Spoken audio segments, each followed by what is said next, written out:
తాకట్టు పెట్టాడు జగన్మోహన్ రెడ్డి గారు. ఇటు జగన్మోహన్ రెడ్డి గారైనా ఇటు చంద్రబాబు గారైనా దొందే. ఎవరి రాజకీయాలు వాళ్ళు చూసుకుంటున్నారు. బీజేపీతో పొత్తులు ఇద్దరూ పెట్టుకున్నారు.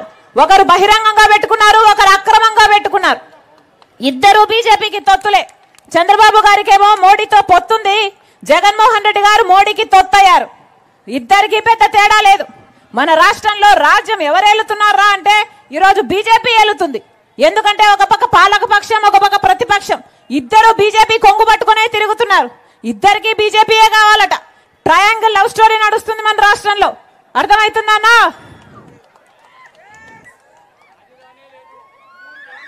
రాజధాని పెద్ద ఆయన అంటున్నారు రాజధాని ఏమైందమ్మా అని. ఏమైంది? రాజధాని ఉందానా? చంద్రబాబు గారు 5 సంవత్సరాలు ముఖ్యమంత్రిగా ఉన్నారు. హైదరాబాద్ నేనే కట్టాను అన్నాడు. ఇక్కడ బ్రహ్మాండమైన రాజధాని కడతానన్నాడు. సింగపూర్ ను తలపిస్తానన్నాడు. తీరా అధికారం ఇస్తే 5 సంవత్సరాలలో ఏం చేశాడు?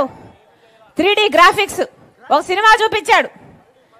అమరావతి లేదు, భ్రమరావతి ఇచ్చాడు చంద్రబాబు గారు. జగన్మోహన్ రెడ్డి గారు ముఖ్యమంత్రి అయ్యారు. ఈయనకు 1 సరిపోలేదు, 3 కావాలన్నాడు.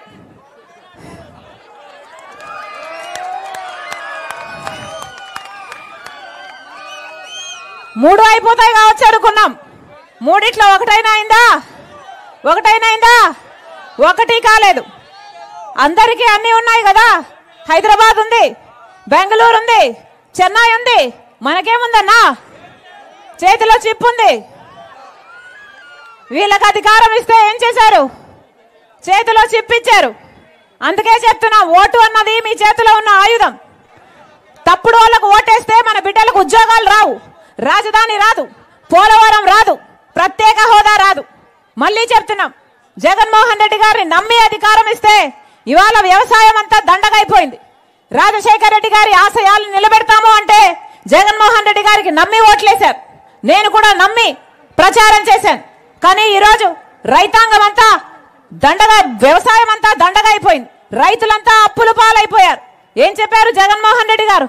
3000 కోట్లతో ఒక ధర స్థిరీకరణ నిధి ఏర్పాటు చేస్తాను, రైతన్న వాడు నష్టానికి అమ్ముకునే అవసరమే ఉండదు అన్నారే. 1 సంవత్సరమైనా 3000 కోట్లు రైతులకు పక్కన పెట్టారా అన్న జగన్మోహన్ రెడ్డి గారు?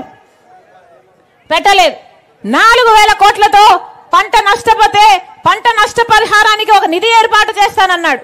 ఇన్ని సంవత్సరాలు పంట నష్టపోయారే, ఒక్కసారైనా 4000 కోట్ల రూపాయలు పక్కన పెట్టారా? ఒక్కసారైనా దాంట్లో నుంచి రైతులకు డబ్బులు ఇచ్చారా?